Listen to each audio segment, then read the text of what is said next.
Matumaini yangu ni kwamba hu mweri wa afya, mpendwa wasikilizaji, mahali popote panapoendelea kusikiliza na kutegea sikio sauti hii.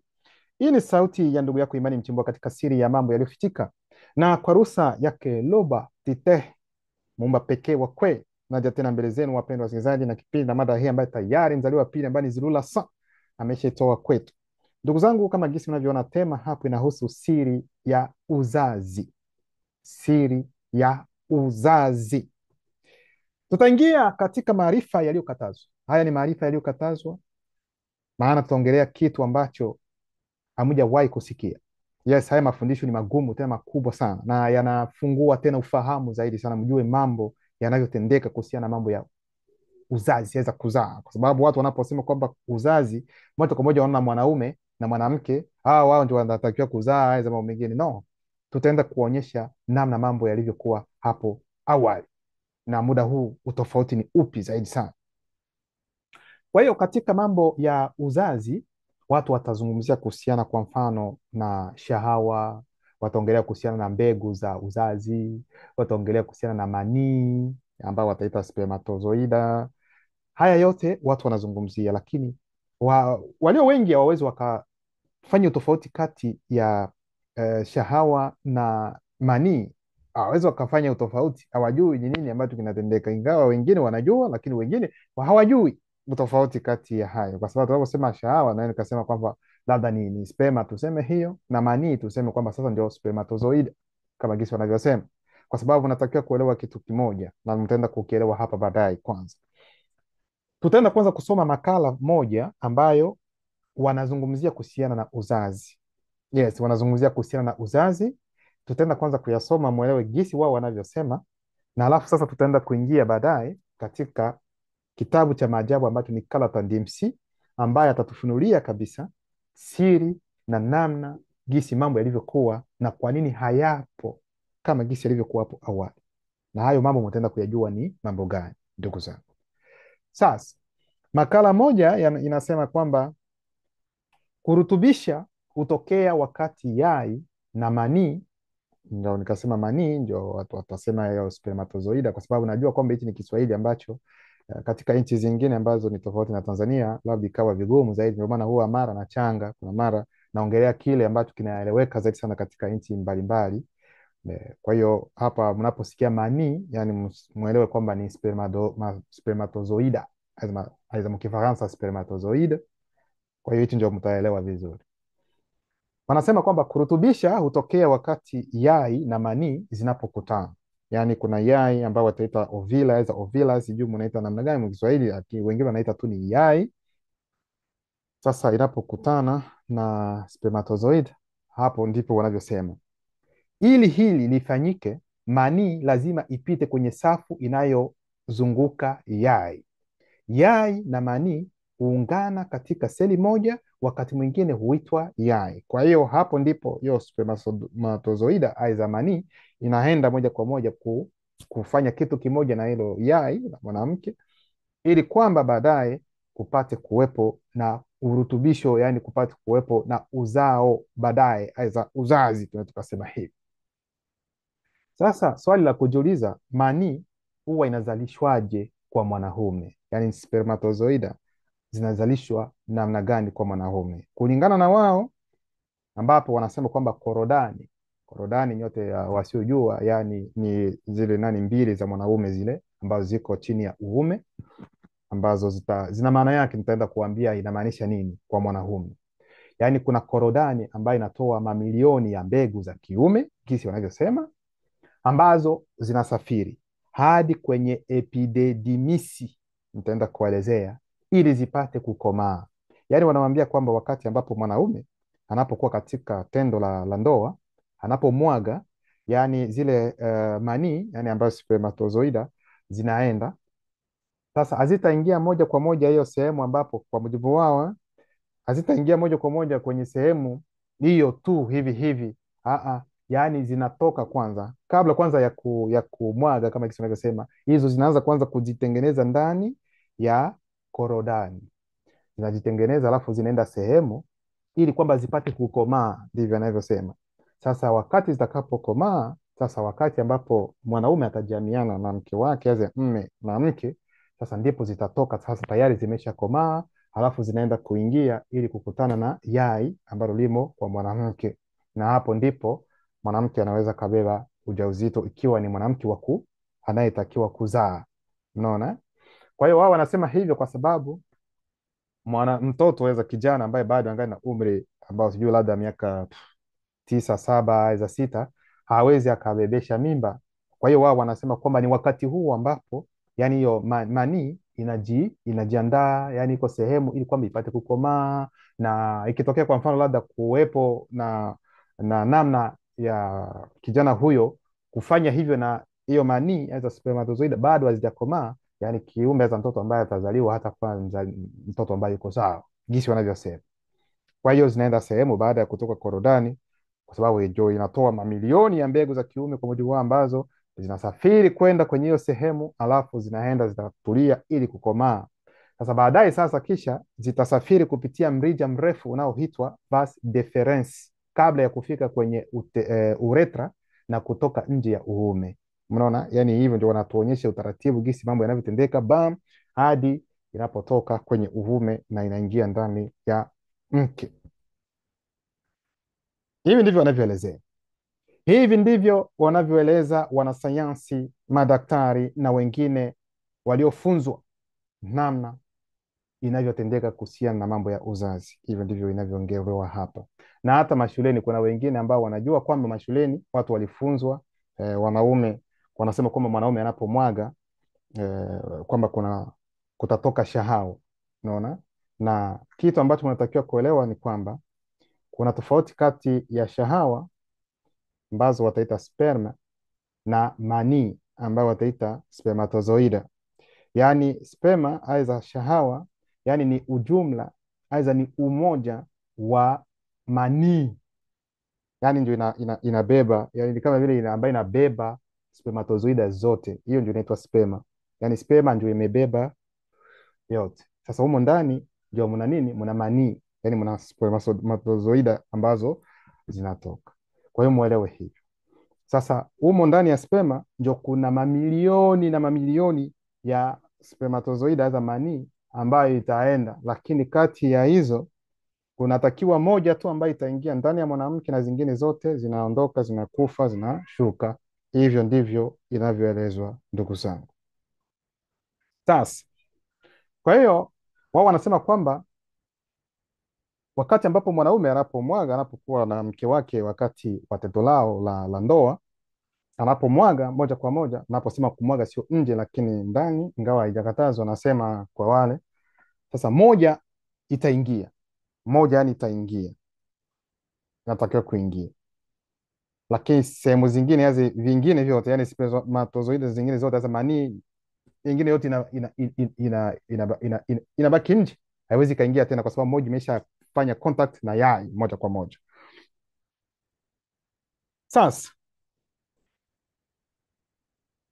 huu ulikuwa ni utangulizi kuhusiana na gisi tulivyofunzwa shuleni, kuhusiana na wanasayansi, kuhusiana na gisi wanavyoongelea kuhusiana na mambo ya uzazi na namna gani mambo yanavyotendeka. Huu ulikuwa ni utangulizi. Kuna watu wengi ambao wanajiita kwamba wao ni wanasayansi, hata wana maarifa mengi, kwamba wao ni madaktari kweli kweli, kwamba wamebobea kabisa katika fani hizo, kwamba wako vizuri, ambao wataeleza kwa namna wanavyoelewa wao. Tutaenda kuwaelezea katika mafundisho haya, ndugu zangu, kwamba kitendo cha mtu wakati anapokuwa katika tendo la ndoa na mke wake na anafika wakati wa kumwaga, tunajua kwamba ndani kunatoka shahawa ambazo ni sperma, na nikasema kwamba ndani ya shahawa humo ndio mnapatikana manii aidha spermatozoida, zinatoka humo, zimo ndani ya shahawa hizo. Lakini wao wanasema kwamba ni moja ambayo itatoka na mamilioni mengine yote yanafariki, yanakufa. Yani tunaweza tukasema kwa mujibu wa wengine, yani watoto wengine wote wanafariki katika kipindi hicho. Ila tutaenda kuonyesha kwamba hicho wanachokiongea hatuwezi tukakikataa kwa wakati huu, ila tutawaonyesha kwamba haikuwa hivyo tangu mwanzo. Kuna mabadiliko ambayo yalifanyika, na tutaenda kuonyesha ni lini hayo mabadiliko yalifanyika, lakini Haikuwa hivyo hapo mwanzo, kwa sababu mjiulize, hapo tutafika baadaye. Ndio maana tunaingia sasa ndani ya Kalata Ndimsi ambaye ataenda kutufunulia kila kitu na mtaenda kuelewa ni wapi ambapo tunasimamia. Kipengele cha kwanza, uzazi kabla ya ujio wa wanyama na mtu wa kwanza duniani. Hicho ndio kipengele cha kwanza. Yaani kipengele cha kwanza kinaongelea kuhusiana na uzazi kabla ya ujio wa wanyama, kabla ya mtu wa kwanza kuwepo hapa duniani. Yaani wanapenda kutuonyesha kwamba kulikuwepo tayari uzazi. Sasa ni akina nani? Kwa sababu ndio maana nikasema kwamba tunapoongelea kuhusiana na uzao wa uzazi, watu wanaona tu ni watu kwa watu, wanadamu, wanyama, hivyo tu. No, kuna aina zingine, na hapa mtaenda kuelewa mambo mengine ambayo hamjawahi kuelewa. Tunaenda katika kitabu cha Ebotedi sura yake ya kwanza mstari wa 45, inasema Tite kwa udhihirisho wa mapenzi yake aliamuru, na neno lake lenye kutoa uhai likaingia katikati mwa ardhi, yani ndani ya udongo, katika umbo la mbegu. Tunasimama kwanza hapa, halafu tunaingia ndani, ndugu zangu. Hapa wanatuambia kwamba Tite kwa udhihirisho wa mapenzi yake yeye aliamuru kwamba neno lake ambalo linatoa uhai lipate kuingia ndani ya udongo, ndani ya ardhi, lakini halitaingia kwa namna nyingine katika umbo lingine, lakini litaingia katika umbo la mbegu. Na hiyo mbegu sio mbegu ya mwanaume. Aha, hiyo mbegu sio mbegu ambayo mnaweza mkafikiri kwamba namna mbegu ya mwanaume inavyotoka, kwamba labda hilo neno lilichukua hiyo umbo kama vile nani, mbegu ya mwanaume. No, hapa ni namna nyingine. Ndio maana tunawaambia kwamba hata miti ina mbegu pia, na ndio maana inazaa. Mimea pia ina mbegu na inazaa kadhalika. Tulipokuwa shuleni tulifunzwa, sijui kama mnajua, mnaona haya maua, namna gani maua yanavyoota, kwamba sijui kuna mdudu fulani atatoka huku, atatoa sijui nini huku, ataenda kuweka huku, anaenda kuweka huku, alafu mambo ya kitoto, ndugu zangu. Yaani tunapenda kuonyeshwa hapa kwamba hata miti, hata mimea ina mbegu zake ndani mwa wenyewe na kuwa na uwezo wa kuzaliana baadaye. Hapo tutaenda kuyaona hayo baadaye. Ndio maana narudilia tena kusoma. Tite kwa udhihirisho mapenzi yake aliamuru, na neno lake lenye kutoa uhai likaingia katikati mwa ardhi, katika umbo la mbegu. Kuna mabano, yani chimbuko, mwanzo, msingi, chanzo, kanuni, njia, tunafunga mabano, ambayo ilirutubisha ardhi kwa kila aina ya mimea, ili kwamba nayo ikatoe ewudu, yani nyasi, ambayo inabeba mbegu, na miti ya matunda ambayo huzaa matunda kila moja kulingana na aina yake, na ambazo zinabeba na kumiliki ndani mwao uwezo wao wa mbegu ili kuzaliana juu ya ardhi. Mudima mimbu, yani roho wa misimu, na mudima mumbwa, roho wa mavuno, walitokea na kujiweka pa nafasi zao kulingana na sheria iliyowekwa na Eyala Tite. Maana yake nini? Maana nimesoma hapa, wengine bado hawajaelewa. Maana yake ni kwamba wakati wa uumbaji wa hali inayoonekana, Tite ambaye ni Loba, muumba pekee wa kweli, kwa udhihirisho wa mapenzi yake aliruhusu kupitia neno lake, ambayo lilo neno linatoa uhai, hilo neno lipate kuingia katikati ya ndani mwa ardhi, katika umbo la mbegu, maana yake udongo, ili kwamba upate kupokea mbegu. Ina maana kwamba udongo pia una yai, lakini si kama yai la mwanamke. Hapana. Hivi mnaelewa vizuri? Narudilia tena, wakati ambapo neno lilipoingia ndani ya udongo, lilipoingia ndani ya ardhi katika umbo la mbegu, ili kwamba lipate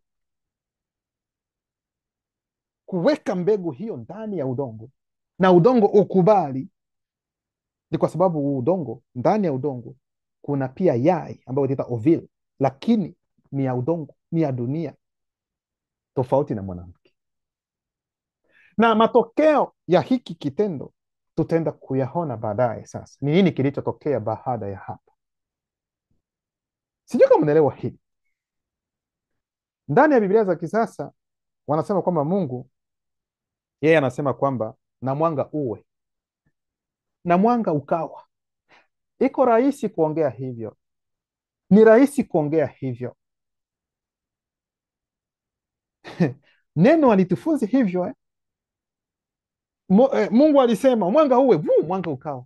Huu mwanga ulitoka namna gani? Ulikuja namna gani? Hamuwezi mkaelezwa hata kama anasema, lakini kuna vitu ambavyo vinatendeka ili kwamba mwanga upate kutokea, ndugu zangu. Na huo mwanga utawakilisha kitu gani? Kwa hiyo ndio maana ndani ya ukweli ni kwamba hata kama udongo utachipua, sijue mimea, watatuonyesha ni namna gani hayo mambo yalitendeka, ili kwamba baadaye tupate kuona nini. Nyasi zinatokea, mimea inatokea, miti yenye matunda inatokea, ilikuwa namna gani? Ndio hapa tunaenda kwenye chimbuko. Haya mambo hamwezi mkayaona, aweza kuyapata katika hizo Bibilia, vitabu vya dini, hamwezi mkaona. Watasema tu Mungu akafanya hivi na ikatokea tu. Sawa, ni vizuri, lakini ueleze watu namna gani Mungu akaumba mbingu na dunia. Sawa, alifanya namna gani? Hawawezi wakaweleza, ingawa hapo wameeleza kidogo tu, alichora hivi baba, hii tunajua kidogo, lakini anaposema kuhusiana na alivyoumba mwezi, alivyoumba nyota, jua, hawawezi wakaweleza namna gani mambo hayo yalitokea, yalifanyika namna gani. Mnaona ndugu zangu?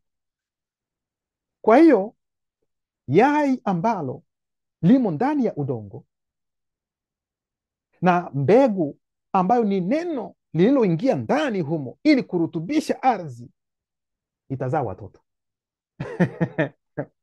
itazaa watoto wa kwanza kabisa, na hao watoto wa kwanza kuzaliwa ni mimea. Ndio watoto wa kwanza kuzaliwa wa udongo, kati ya udongo na mbegu ambayo ni neno. Watoto wao wa kwanza ni mimea. Hivi mnaelewa? Kwa sababu ndani ya udongo kuna yai pia la udongo, si kama yai la mwanamke ambaye inapokea mbegu ya mwanaume. Hivi mnaelewa vizuri ndugu zangu? Tunaenda polepole.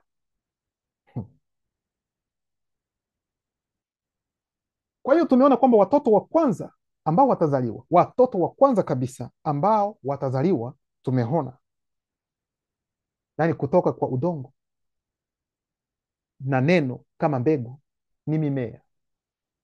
Sasa neno pia litawapa hao watoto hao wa udongo ambao ni mimea uwezo wa kuzaliana, yaani nao pia hilo neno lilipoingia, yaani watoto wanapozaliwa nao pia wanabeba hata kidogo ya hiyo mbegu, ili nao pia wapate sasa baadaye nao pia kufanya nini? Kuzaliana baadaye. Kwa hiyo watakuwa na mbegu wao wenyewe pia, na ndio maana mnapoona hata wakati huu mkila hata chungwa, chenja, hata embe, mnaona kwamba kuna mbegu ambazo ziko ndani kwa ndani moja kwa moja. Ndio maana unaweza ukala, lakini mbegu ukachunga ukatupa sehemu fulani, tena inahota, kwa sababu huu ndio uweza ambao uliingia. Ni wakati ambapo neno liliposhuka ndani ya udongo kwa namna ya mbegu. Hiyo mbegu sasa ilipozaa, moja kwa moja hata watoto wao wakapata hiyo sehemu ya mbegu ndani mwao, ili kwamba baadaye nao pia wapate kuzaliana baadaye. Kwa hiyo mbegu katika umbo la yani tuseme neno katika umbo la mbegu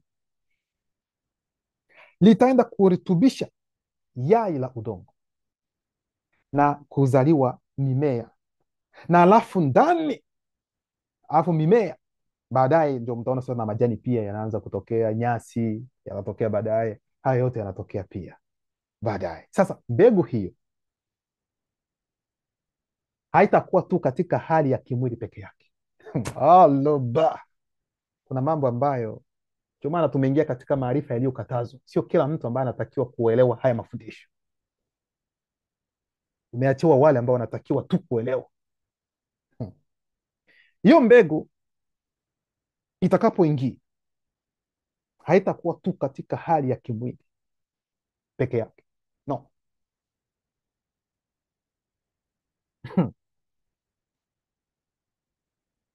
Kwa hiyo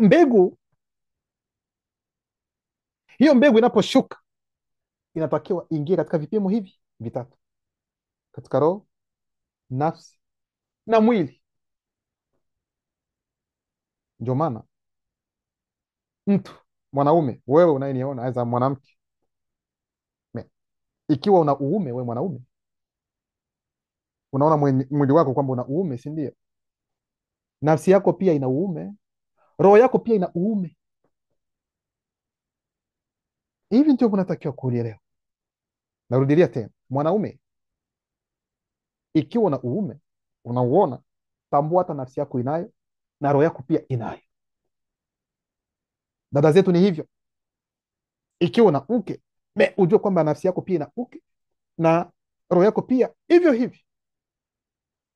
Sasa ilitokea namna gani kwamba wewe ambao umezaliwa hivi, tena kuna nafsi yako nayo pia ina hicho hicho hayo mambo yalitokea namna gani? Aloba, tunaenda polepole ndugu zangu, mtaenda kuelewa vizuri. Kwa hiyo mbegu inapoanguka aidha inapoingia, lazima iingie katika vipimo hivyo vitatu: kipimo cha roho, kipimo cha nafsi na kipimo cha kimwili. Kwa hiyo manii aidha spermatozoida inapoenda kwenye yai, wanasema kwamba zimoja kwa wakati huo, moja inaingia, zingine zinaanguka, zinafariki, mamilioni na mamilioni yanaharibika hivi tu, ya watoto inaenda tu hivyo hivyo tu bure. Yaani ni moja tu itaingia, lakini kitu ambacho hamkijui ni kwamba manii aidha spermatozoide aidha mbegu ya uzazi ina pande, ina uso, ina pande tatu. Kaka yangu, dada yangu, sana kaka, kwa sababu wao ndio wana mbegu, ujue kwamba spermatozoida aidha manii aidha sijui mbegu ya uzazi ina pande hizi tatu. Wakati unapotoa, unapomwaga, ina aina tatu, yani ina pande tatu. Yani kuna pande ya kiroho ambayo imo humo humo, kuna pande ya nafsi imo humo humo, na kuna upande pia wa kimwili humo humo katika hiyo spermatozoid ambayo umetoa, imo humo humo. Maana isingelikuwa hivyo, mtu angelikuwa mtu wa kimwili tu basi. Hivi amwelewi hilo? Yaani mtu angelikuwa tu ni mwili tu basi, nafsi isingelikuwepo, hata roho isingelikuwepo. Nafikiri hapa mwelewa vizuri. Tutaenda polepole, mtaenda kuelewa. Ndio maana tunaenda katika Ufunuo wa Mormon. Ufunuo wa Mormon sura yake ya 14 mstari wa kwanza inasema hivi, naye pia alipata ufunuo pia, loba kwa udhihirisho wa mapenzi yake aliamuru, na neno lake lenye kutoa uhai likaingia katikati mwa ardhi, katika umbo la mbegu kuna mabano, mahali pa kuanzia kuna mkato, msingi tunafunga mkato, tunafunga mabano, alafu tunaingia kwenye mkato, ambayo ilirutubisha ardhi kwa kila aina ya mimea, ili nayo itoe eudu, yani nyasi, ambayo hubeba mbegu, na miti ya matunda ambayo huzaa matunda kulingana na aina yake, na ambayo hubeba na kumiliki uwezo wao wa mbegu, kuna mabano, kutokuwa na haja ya virutubisho kutoka kwenye udongo ili kuzaliana duniani. Sijui kama unaelewa hapa. Hii ndio nguvu ya mbegu, ndugu zangu. Yaani neno katika umbo la mbegu litaingia ndani ya ardhi, ndani ya udongo, na kurutubisha udongo, na udongo utazaa watoto ambao ni mimea, na mimea hiyo pia ikapewa uwezo wa kuzaa pia na kuzahana hapo baadaye bila kutegemea udongo, kwa sababu uwezo wameupewa. Sijui kama unaelewa hilo ndugu zangu. Kwa hiyo kitu msichokijua ndugu zangu ni kwamba wakati mwanaume anapokuwa katika tendo na mke wake, anapomwaga mbegu ya uzazi ya mwanaume, itaingia katika yai ambayo tita ovila, yai za ovila tatu za mwanamke. Kwa hiyo mwanamke ana ovila na mayai matatu. Nyinyi mnajifunza yai moja, wakati ambapo mimba inatungwa. Mwanamke ana mayai matatu. Tutaenda kuwaeleza vizuri. Moja, katika kipimo cha roho; mbili, katika kipimo cha nafsi; tatu, katika kipimo cha kimwili. Tunashuka sasa na maandiko. Kitabu cha Mienge sura yake ya 128 mstari wa 3 inasema hivi: mkeo ni kama mzabibu uzahao ndani ya nyumba yako. Kuna nukta mkato, alafu tunaingia ndani. Yaani hapa ni ufunuo ambao tunapewa kabisa ufunuo kwamba maana yake, ili mizabibu aidha mzabibu upate kuzaa, huo mzabibu unatakiwa kuwa, yani ndo ndani mwake unatakiwa kuwa na uwezo wa mbegu, yani mbegu iwe na uwezo wa kuzaa, kwa sababu hiyo mbegu hiyo ambayo imo ndani ya mzabibu iliwekwa kwenye msingi kabisa, wakati ambapo uzao wa watoto wa kwanza wa udongo walipotokea, wakati ambapo neno lilipoingia ndani ya ardhi katika umbo la mbegu na kwenda kurutubisha udongo, watoto wa kwanza wakazaliwa ambao ni mimea, na hiyo mimea pia ikawa na uweza, kwa sababu hiyo mbegu iliyoingia ndani ya udongo ilifanya kwamba hata watoto ambao watazaliwa nao pia wapate hiyo mbegu, ili nao pia baadaye wapate kuzaliana. Hicho kilikuwa kipengele cha kwanza. Kipengele cha pili, uzazi kabla ya jamii zingine, kuna mabano, yani demon, wazungu, damu mchanganyiko. Yani ilikuwa namna gani wakati mwanaume na mwanamke wanapokuwa katika tendo la ndoa? Sasa inafikia wakati ambapo mwanaume sasa anafika kwenye kishindo kabisa, ili kwamba apate kumwaga. Ilikuwa namna gani? Nini kilikuwa kinatokea hasa kipindi ambapo rangi zingine hazijakuwepo, yani demon hazijazaliwa tuseme, wazungu na damu mchanganyiko pia hawajazaliwa, watu weusi? Tendo la ndoa lilikuwa namna gani? Na wakati anapotoa mamilioni na mamilioni ya manii aza ya mbegu za uzazi, zinaenda wapi? Nikupenda kuambia kwamba ndugu zangu, kabla ya rangi zingine zote kuwepo kama gizi nilivyozitaja, namna ya uzazi ilikuwa tofauti sana na wakati huu ambao sisi sasa tunaishi baada, yani tuseme uzirishi wa rangi zingine kuwepo. Ilikuwa tofauti kabisa kwa watu weusi, ni tofauti na hapo mwanzo. Wanasayansi wao wanawaambia kwamba mwanaume anapokuwa katika tendo la ndoa na mke wake na anapomwaga, wanasema kwamba ni mamilioni, si ndio, ya manii aza ya mbegu za uzazi ndio zinatoka, si ndio? Lakini wanawaambia kwamba ni moja, labda zikienda mbili kwa mpigilio mmoja, hapo ndio mapacha yanatokea. Wakienda watatu, hapo boom, ni watoto watatu, si ndio ndugu zangu? Lakini wengine wote hawaingii. Yani yule ambaye atakuwa wa kwanza kuingia ndio atakaye kuwa mtoto baadaye ikitokea. Zingine zote zinaharibika. Sasa ndugu zangu, tukubali kwamba ni Yehova Yahweh Elohim El Shaddai, Mwenyezi Mungu Bwana wa majeshi, ndiye aliyemuumba nani? Adamu, kwa mujibu wa, na baadaye akamfanya Eva kutoka kwenye ubavu wa Adamu. Na huyo Mungu akamwambia Adamu na Eva kwamba waende na kujaza dunia. Kwa hiyo wataenda kufanya nini? Yaani watafanya tendo la ndoa ili kwamba wapate watoto baadaye. Sasa Adamu anapolala na Eva, wakati anapokuwa katika hali ya kumwaga sasa mbegu, tunajua kwamba shahawa zitatoka, si ndio? Ambayo ni manii imo ndani, yaani mbegu moja ya uzazi ndio itaingia. Sijui kama unaelewa hili. Yaani inayoingia ni moja, lakini zingine zote zinafariki. Hiyo ni alama ya kuuliza ambayo anauliza.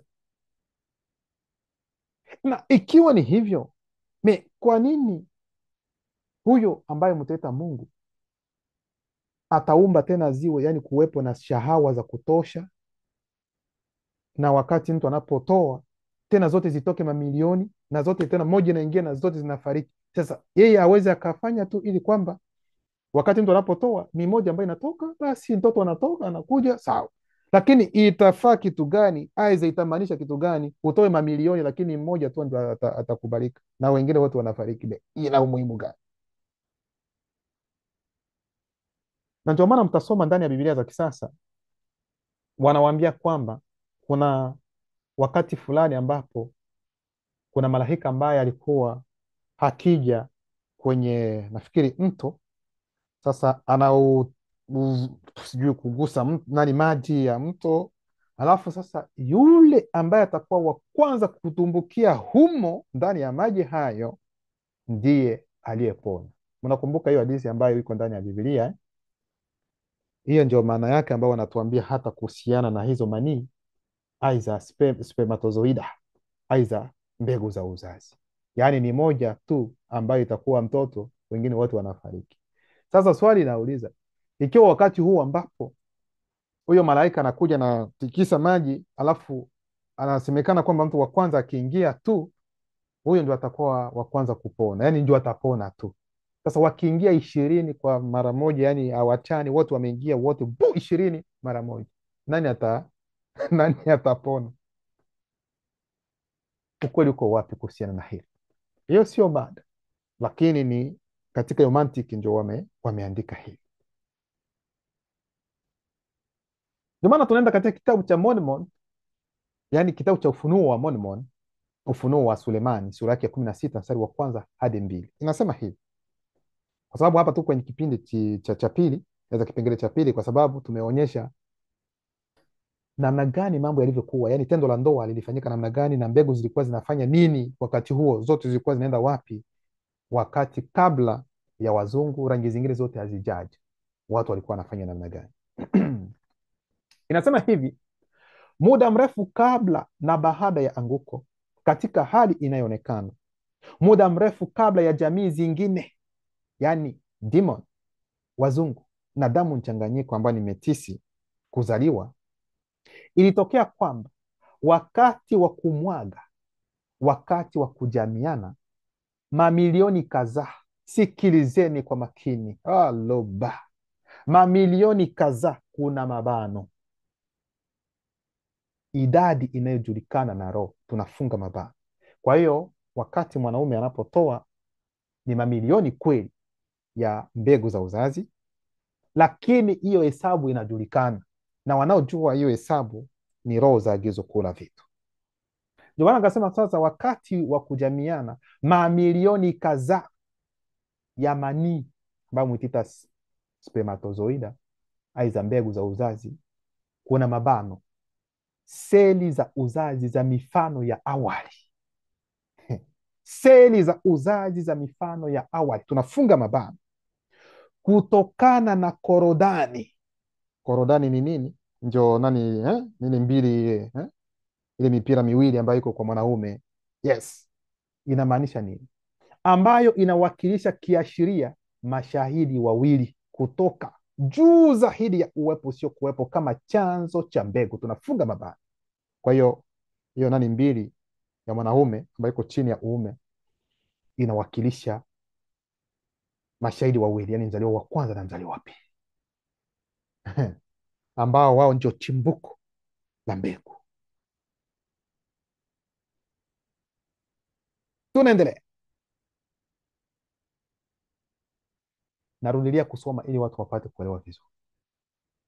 Muda mrefu kabla na baada ya anguko, katika hali inayoonekana, muda mrefu kabla ya jamii zingine, yaani demon, wazungu na damu mchanganyiko, yaani metisi kuzaliwa, ilitokea kwamba wakati wa kumwaga, wakati wa kujamiana, mamilioni kadhaa, kuna mabano, idadi inayojulikana na roho ya manii, yani mamilioni kadhaa ya manii, yani ya mbegu za uzazi, kutokana na korodani, ambayo nikaelezea kiashiria inamaanisha nini, ziliingia kwenye uke.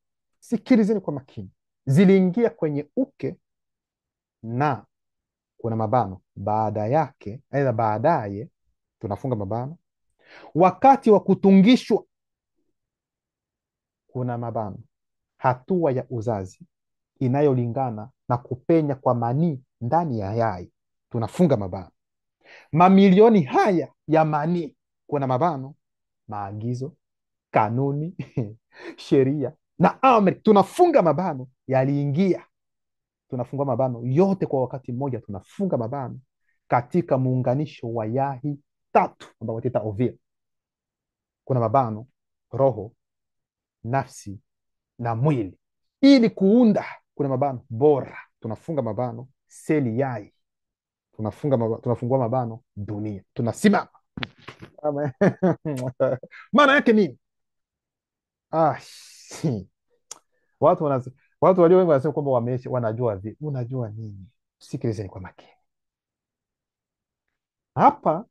Mormon anapenda kutufunulia hapa kwamba kabla ya jamii zingine kuwepo, kabla ya mseto, kabla ya gharika, kabla ya demoni kuzaliwa, kabla ya wazungu kuzaliwa, kabla ya nani malaika damu mchanganyiko kuwepo, kuzaliwa, wanawambia kwamba wakati wa tendo, watu weusi walipokuwa katika tendo, yaani mwanaume akiwa katika tendo la ndoa na mke wake, na wakati anapomwaga shahawa, ambazo ndani ya shahawa kuna nini? Kuna mbegu za uzazi ambazo ni manii za spermatozoida, yaani zilikuwa mamilioni na ni mamilioni, lakini zote ziliingia katika uke wa mwanamke na kwenda kwenye yai tatu za mwanamke. Maana yake ni nini? Ina maana kwamba mwanamke roho yake ina yai, mwelewa vizuri. Nafsi ya mwanamke pia ina yai, na mwili wa mwanamke pia una yai, lakini haijamaanisha kwamba roho inapokuwa na yai kwamba itachukua mimba, kwamba itazaa. Hapana, mtaelewa kitu ambacho kinatendeka. Haijamaanisha kwamba roho nafsi itabeba ujauzito, no, hapana, lakini ina nini? Ina yai pia. Sasa wakati ambapo mwanaume anapokuwa katika tendo la ndoa na mke wake, wakati ambapo anataka kumwaga, mbegu zinataka kutoka, zitatoka, lakini zitaenda katika makundi haya matatu. Kuna sehemu ya hizo mbegu ambayo ni mamilioni zitaenda kwenye upande wa kimwili wa mwili yani yai linaloendana na mwili. Kuna kundi lingine la hizo mbegu za uzazi zitaenda kwenye upande wa nafsi, sijui kama unaelewa, na kuna kundi lingine ambalo litaenda kwenye upande wa nini? Upande wa roho. Zinaingia katika mayai matatu ya mwanamke ndani, na mtaenda kuelewa mambo kwa nini yako namna hivi. Ndio maana wakati ambapo mwanamke anapokuwa mjamzito ni kwenye mwezi wa 6 ambapo roho ya mtoto inajiunda ndani. Sio kwamba roho ya mtoto inatoka mbinguni alafu inashuka, no. Yaani hiyo taarifa imeshaingia tayari, kwa sababu kuna mbegu ambazo ni kwa upande wa kiroho ambazo zinahusu kuunga, aweza kutunga, kutengeneza mwili wa kiroho wa huyu mtoto.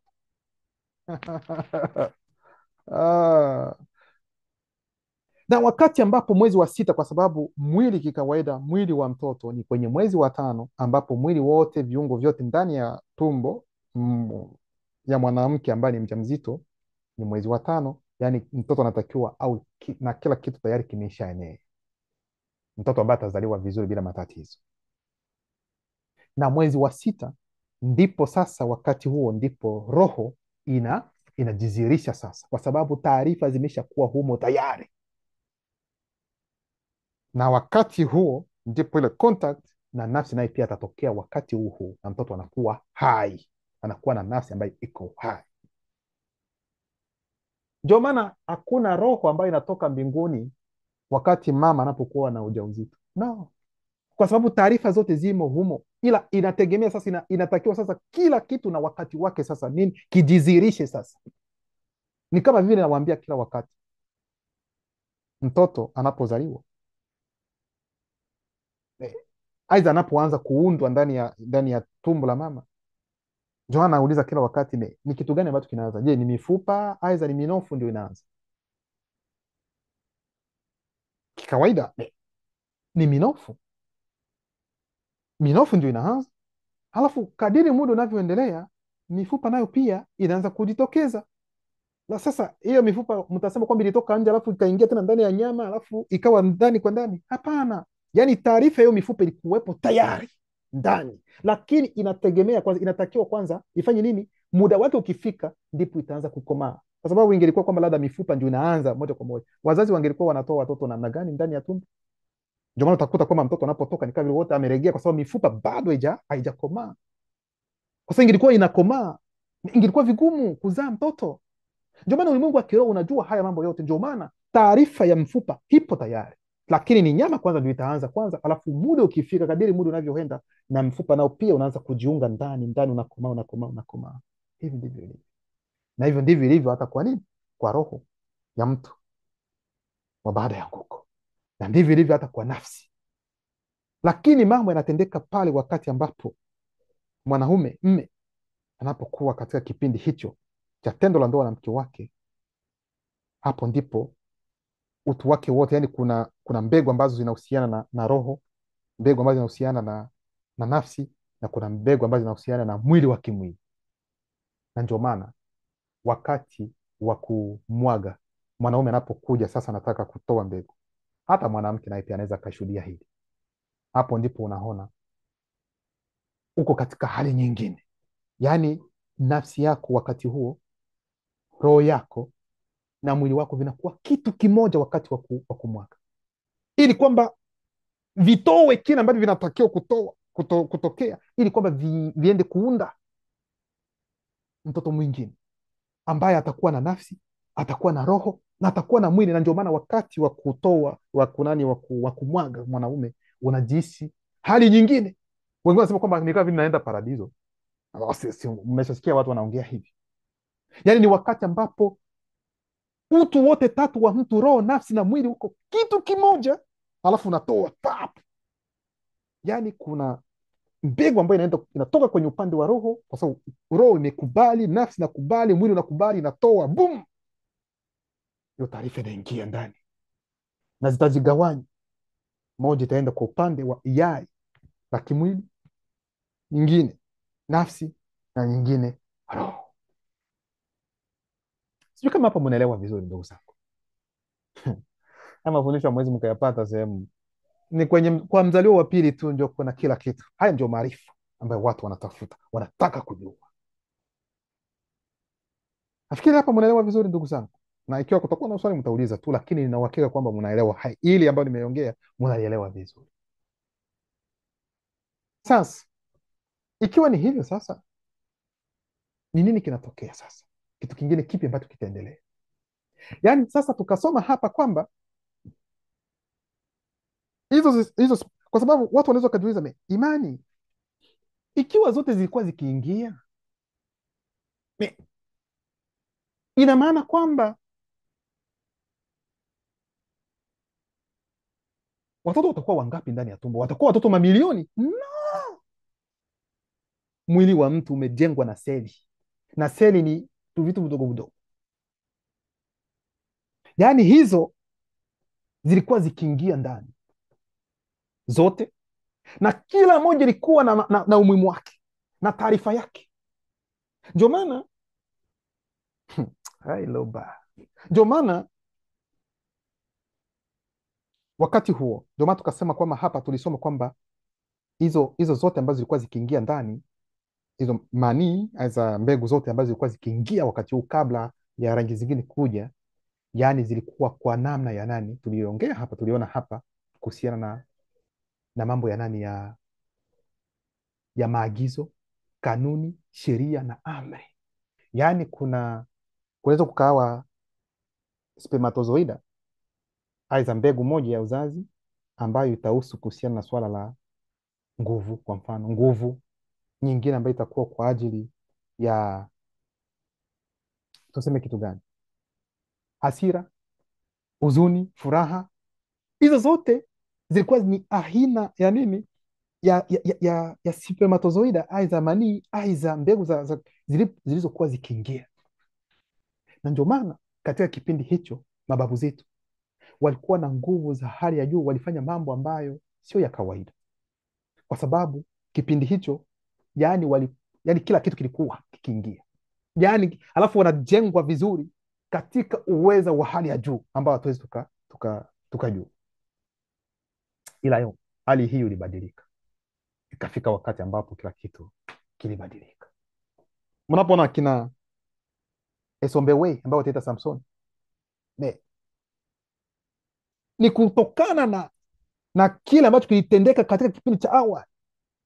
Yani zote zinaingia, ingawa tunajua kwamba alizaliwa kimiujiza, ni kweli, lakini kunatakiwa roho wa agizo kula vitu ili aende kutoa ili kipate kugusa mayai ya mama ili mtoto apate kuzaliwa kimiujiza. Kwa hiyo kila aina ya spermatozoida kwa namna hiyo itaingia kwa uweza wa hali ya juu, na mtoto atakapokuja atafanya mambo ya ajabu. Angalia wakina Be, mtu anakimbia kuliko hata nani, farasi, kwenda mbio kuliko hata farasi.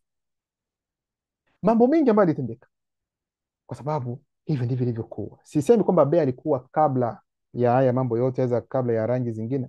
Nasema hata kabla, kwa sababu tumesoma hata baada ya anguko. Ina maana kwamba kuna wengine baadhi waliokuwa na uweza hata hapo baadaye. Mnaona ndugu zangu? Kwa hiyo mwanamume anapokuwa katika tendo la ndoa na mke wake, na wakati wa kutoka, sio kwamba unatoa za kimwili tu no, yaani taarifa zote zipo na za nafsi zipo, zinazohusu nafsi na mwili. Sasa nilikuwa nasema kwamba wengine watasema kwamba imani haiwezi ikaonyesha kwamba labda wakawa mamilioni ya watoto tumboni. Hapana, kwa sababu kila nani na moja itaenda, labda ni kuhusiana jicho, itakuwa na hivi, itakuwa na hivi, ni mfahamu katika kipindi hicho cha awali. Na wakati huu watu watajiuliza iko namna gani? Kama gisi mnavyosoma kwa wakati huu gisi ilivyo. Ndio maana watu utakuta mtu anazaliwa lakini amezoofika wote, amechoka nini, kwa sababu sio kama gisi ilivyokuwa hapo awali.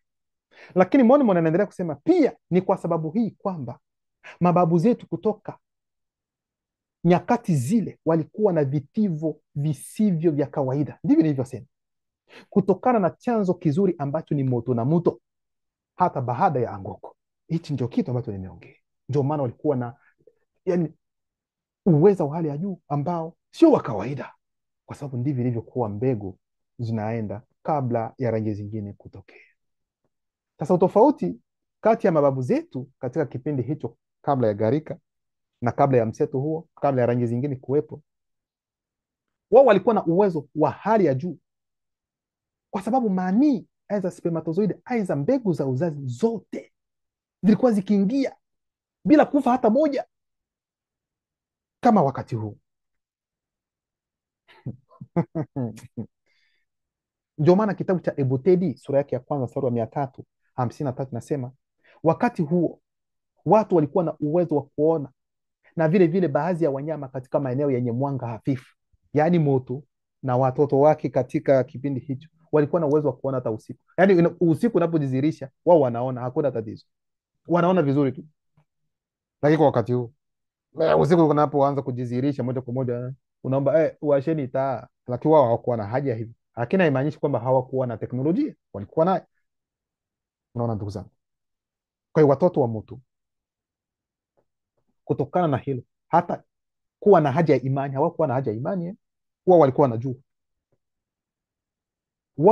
wanajua, hawakuwa na haja ya imani, kwa sababu imani ni kuwa na uhakika wa kitu ambacho wao ukione au ukijui. Sasa ukikiona hizo kukijua Hauna haja tena ya kuweka imani katika hilo jambo, kwa sababu tayari umeshakiona.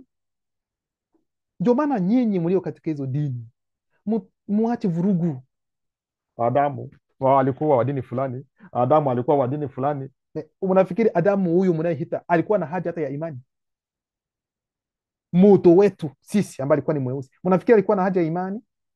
Yeye ni roho agizo kula vitu, roho wa mwisho kuumbwa, ambaye alikuja kwa sababu ya kutimiza jukumu alilopewa. Awe na imani ya kitu gani?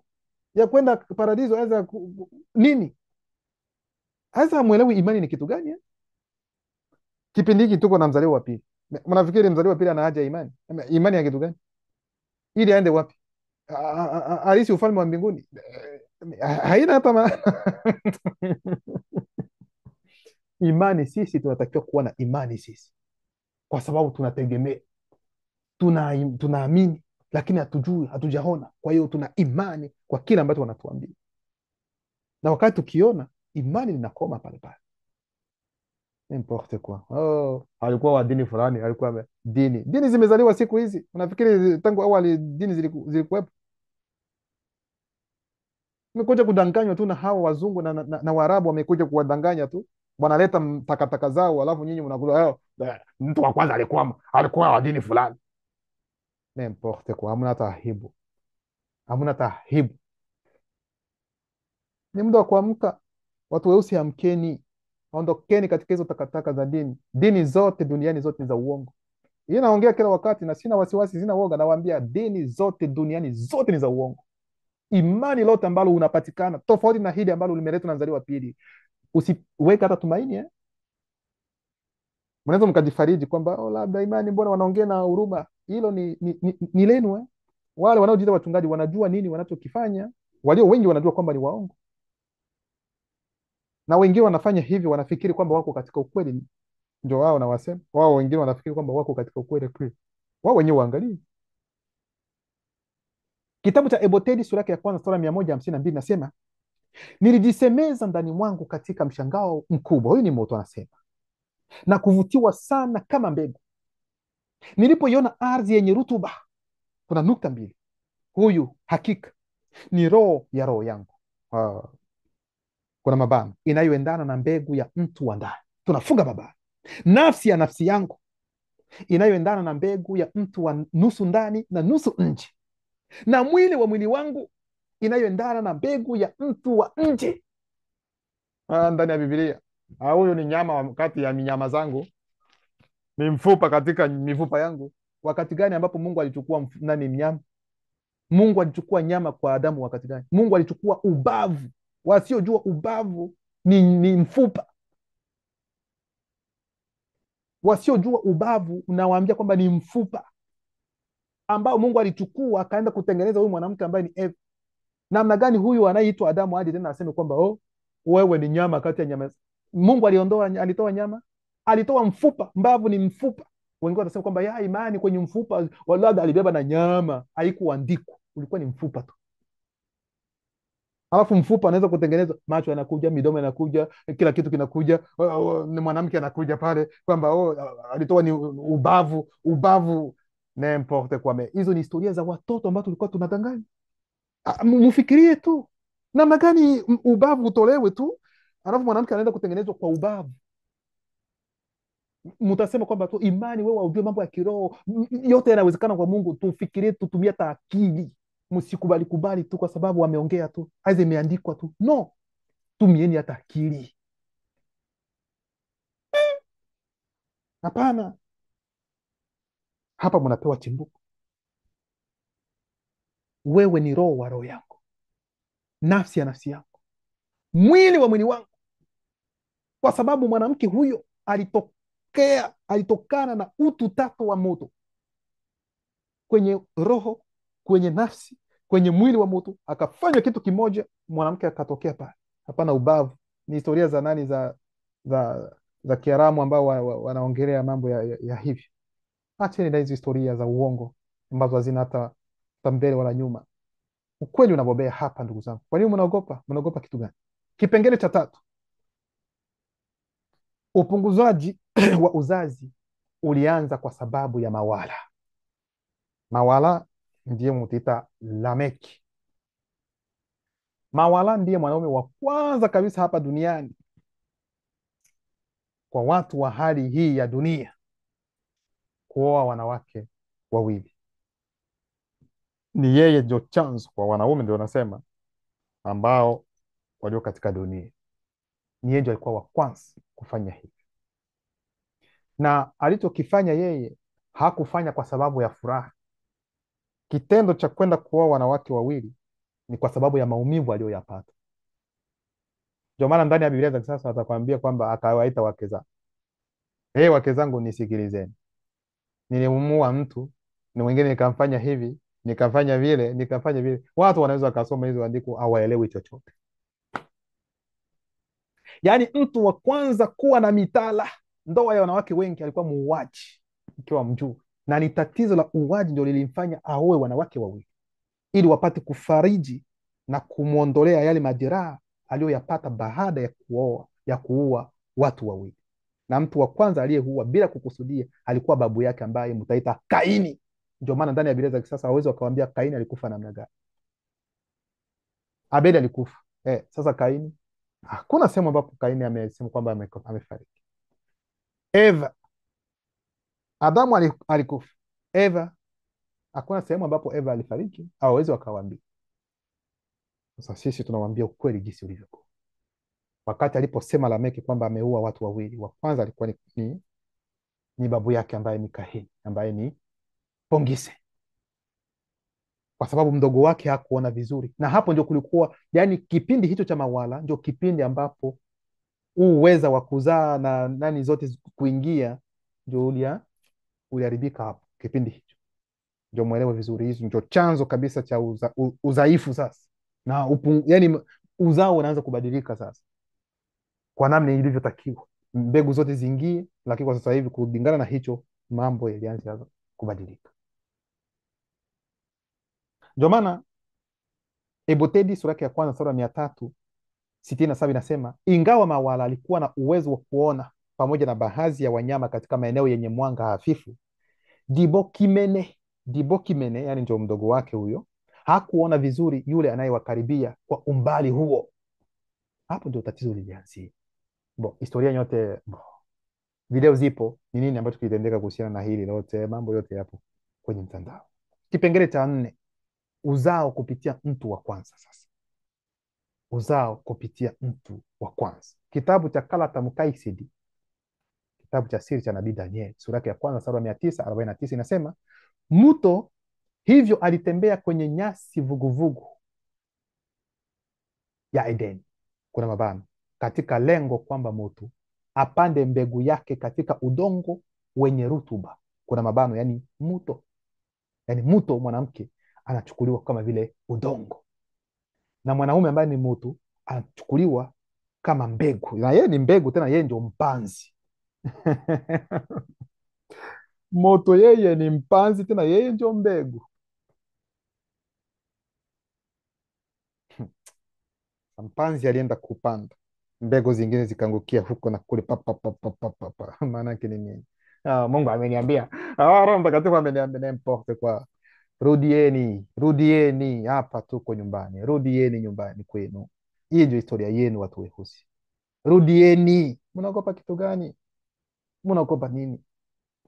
Siku za mwisho kutakuja manabii wa uongo. Unafikiri hapa kuna mambo ya unabii wa uongo hapa? Si unatumia hata busara tu na akili ambayo umepewa na wewe, unasema Mungu wako, na unaelewa kwamba mambo yote tunayoongea hapa ni ukweli tu.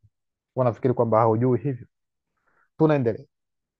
Mto hivyo alitembea kwenye nyasi vuguvugu ya Edeni, kuna mabano, katika lengo kwamba mtu apande mbegu yake katika udongo wenye rutuba, ambaye ni mto, ili ugande wakati wa kurutubisha kwa umaridadi katika fahari, kama ardhi yenye rutuba iliyo tayari kukutana na mbegu. Huyu ni nani? Ni mtu ambaye anajitayarisha, ambaye anachukuliwa kama vile ni mbegu. Kwa hiyo na kipindi hicho ambapo mtu anaenda kulala na mke wake ili wapate kuzaa watoto wa kina Pongisi ambao wataita Kaini, yaani ni mbegu zote ndio zinaingia, hakuna hata moja ambayo inafariki. Hakuna hata moja ambayo inafariki kwamba moja inaingia zingine zinatoka zinakufa, kama zote hadi kipindi cha akina Mawala, ndipo mambo yakabadilika, na wakati huu hayo ndio mambo ambayo yapo. Kwa hiyo mtu wa wakati huu, sisi tuna kikomo, tofauti na mababu zetu waliotembea kulingana na ukweli wa kipindi hicho. Wao walikuwa wa namna nyingine, na ndio maana waliishi sana, miaka 900, 700, mia ngapi huko, waliishi kipindi hicho kwa sababu walikuwa na uwezo uliotokana na mbegu. Kwa hiyo wewe kaka, dada, unapokuwa katika tendo la ndoa na mke wako, tambua kwamba wakati wa kutoa, wa kumwaga, ujue kwamba mbegu zako zinaenda za mbegu kikawaida zinaenda. Ndio maana mtoto tunapata tuna nafsi ingawa pamoja na hivyo sio zote ambazo zitaingia, lakini kuna moja ambayo itakuwa ya kuhusiana mwili, na nyingine ambayo itahusu tu nafsi, na nyingine itahusu tu roho, ili kwamba haya mambo matatu yao, lakini vingine vyote vitashuka tu, vitatoka, vitaanguka, vitakufa, vitafariki kwa sababu ya mabadiliko na mambo mengine ambayo yalitendeka. Mwalimu ni mmoja tu ambaye ni Zulula 100 Loba anaendelea kujitukuza.